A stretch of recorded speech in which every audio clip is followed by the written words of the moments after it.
नवरात्र में 9 अंक का विशेष महत्व है। महिषासुर और देवी दुर्गा का युद्ध पूरे 9 दिनों तक चला था और 10वें दिन महिषासुर का वध हुआ। इसलिए नवरात्रि के 9 दिनों में देवी दुर्गा के 9 स्वरूपों की पूजा की जाती है। आइए पंडित आचार्य मनोहर शास्त्री से सुनते हैं नवरात्र का धार्मिक महत्व। जय माता दी। बोली जगदम्बे महारानी की जय। प्रिय श्रद्धालुगण, मैं आचार्य मनोहर शास्त्री, राधा कृष्ण मंदिर बरखड़ी भोपाल।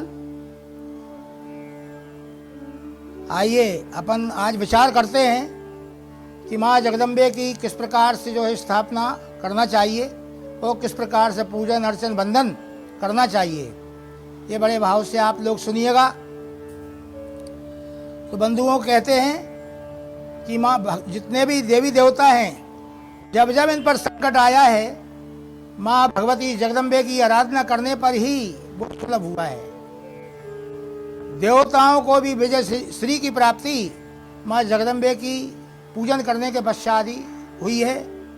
अध्यात्म रामायण के अंतर्गत बताया कि भगवान राम जिस समय समुद्र पार कर रहे थे, उस समय माँ जगदम्बे का व्रत रखा उन्होंने 9 रोज का, और जो है इसके पश्चात ही भगवान रामेश्वर की स्थापना हुई थी। इसके पहले जो है नवरात्रि का व्रत अगस्त ऋषि के माध्यम से बताया गया था और भगवान राम ने भी ये व्रत को किया है विधिवत तरीके से।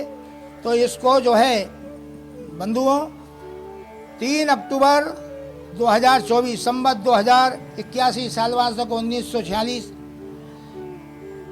गुरुवार का दिन और बहुत श्रेष्ठ बतलाया गया है। और प्रतिपदा आज तिथि है, हस्त नक्षत्र है। तो आज का जो महत्व है बंधुओं, माता जी की पूजन का बड़ा विशेष दिन है। आज इतना बलवान मुहूर्त रहता है कि कोई भी कार्य हम करते हैं तो वो सिद्धि को प्राप्त होता है। तो बंधुओं, आज जो है प्रथम माता जी का जो नाम है शैलपुत्री के नाम से आज पूजन होता है। शैलपुत्री राजा हिमाचल की कन्या है, इसलिए वो शैलपुत्री कहलाई।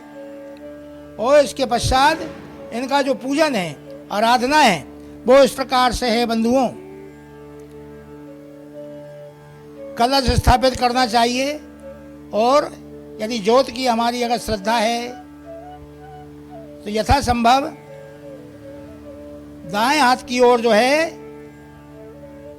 घी की ज्योत प्रज्वलित की जाती है और तिल्ली का तेल से यदि हम प्रज्वलित करते हैं तो जो है बाएं हाथ की ओर वो लगाई जाती है। कलश की स्थापना में जो नारियल रखते हैं उसका मुखारबंद हमारी ओर होना चाहिए और रोली चावल इत्यादि से गंधा अक्षत पुष्पाणी के द्वारा माँ जगदम्बे की आराधना पूजन की जाए।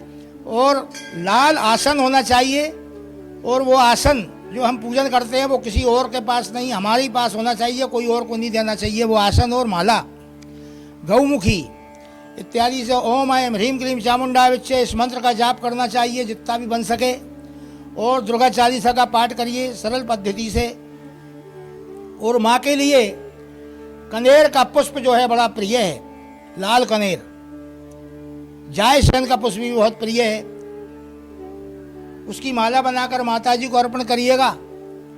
और तरह तरह के व्यंजनों से माँ जगदम्बे को भोग लगाइए, फल चढ़ाइएगा, माला अर्पण करिएगा और क्षमा याचना मांगते हुए माँ का ये पाठ करिए। दुर्गा सप्तशती यदि हम करते हैं तो क्या है कि वो बहुत कठिन पद्धति है। सहज भाव से हमारे लिए दुर्गा चालीसा का पाठ है, माता जी का मंत्र है ओम ऐं ह्रीं क्लीं चामुंडा विच्चे। ये बहुत बड़ा मंत्र है, सबसे बड़ा मंत्र है। इसी के आधार पे जो है पूरी दुर्गा सप्तशती का निर्माण हुआ है। आप इसका जप करिए।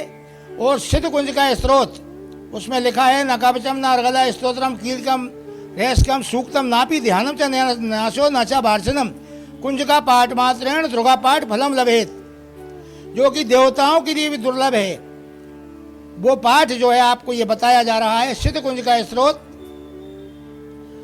पेज नंबर 231 पर लिखा हुआ है दुर्गा सप्तशती में, और मार्कंडेय पुराण के अंतर्गत ये पूजन बता रहा हूं मैं। तो बंधुओं, यदि हम जुआरे की जो है स्थापना करते हैं, घट स्थापना जिसको कहते हैं, वो दो भी रख सकते हैं, 5 भी रख सकते हैं, आपकी जैसी श्रद्धा। उसमें जौ के द्वारा भी जो है जौ भी जो है डाल सकते हैं, गेहूं भी डाल सकते हैं, और बड़े विधिवत तरीके से बड़े भाव से माँ का पूजन करिए। और ये जो हम पाठ आपको मैंने बताया है, सिद्ध कुंज का स्रोत का पाठ, यदि कोई आपकी समस्या है तो 11 पाठ प्रतिदिन करिए, और ब्रह्मचर्य व्रत का पालन करिए। नीचे पृथ्वी पर, धरती पर शयन करिएगा, और झूठ का प्रयोग बिल्कुल नहीं होना चाहिए। बतासे, पान, लौंग, इलायची इत्यादि माँ को अर्पण करिएगा, और सहज भाव से, बिल्कुल ऐसा सोचिए कि मैं अपनी माँ की सेवा कर रहा हूँ, इस भाव से माँ का आप पूजन करिएगा। अब इस माँ जगदम्बे की कृपा होगी। सभी देवताओं के दुखों को उन्होंने दूर किया है, हमारे आपके भी जो है वो दूर जरूर करेंगी। तो बंधुओं, आज के लिए यही है कि शैलपुत्री का पूजन होता है, और 9 आहुति इसी मंत्र के द्वारा, ओम ऐं ह्रीं क्लीं चामुंडा विच्चे, इस मंत्र के अंदर बहुत बड़ा रहस्य छिपा हुआ है। आपके सभी कार्य सफल होंगे। बस ये आप जो है छोटे से रूप में माँ जगदम्बे का पूजन करिए। और नींबू जो है आपको रोज बदलना है, रोजाना नींबू बदलना है। और आज जो माला हमने धारण करवाई है, वो रात्रि में पूजन आरती के बाद वो माला हटाना चाहिए। यदि दूसरे दिन यदि वो माला को आप देखते हैं तो पुराण के अंदर आया है कि एक रोज पुरानी बासी माला को हम यदि जगदम्बे के गले में देखते हैं, या कोई भी देवता के गले में देख लेते हैं, तो हमारा पूर्व किया हुआ कृत्य जो है नष्ट हो जाता है। तो इसलिए बंधुओं, साफ सफाई का ध्यान रखते हुए और बड़ी स्वच्छता के साथ माँ जगदम्बे का पूजन करिए, और व्रत करिए, और आरती करिए बड़े भाव से। इसमें दिखावा जितना कम होगा उतनी कृपा माँ जगदम्बे की होगी। बस यही कहना चाहता हूँ, हम कितना निर्मल भाव बना सकते हैं। समर्पण कर दीजिए, मुझे कुछ नहीं करना है, केवल माँ आपकी सेवा करना है। अच्छे भाव से पूजन करिए, अब इस जगदम्बे की कृपा प्राप्त होगी आपके लिए। अनंत माँ के मंत्र हैं, एक 32 नाम की माला है।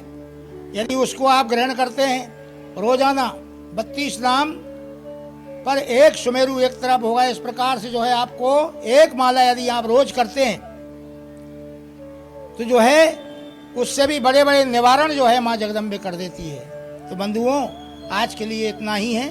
तो आज जो है आप ये शैलपुत्री का पूजन करिएगा, और उनसे प्रार्थना करिए कि माँ सभी का कल्याण करना, पूरे विश्व का कल्याण करना, इसके बाद हमारा कल्याण करना। लिखा है, पर हित सरिस धर्म नहीं भाई, पर पीड़ा सम नहीं अदमाई। तो यदि हम सबके विषय में सोचेंगे तो जो है माँ जगदम्बे वैसे ही कृपा कर देगी आपके ऊपर। बोले जगदम्बे महारानी की जय। न फेक न लेट, देखते रहिए पीपल्स अपडेट।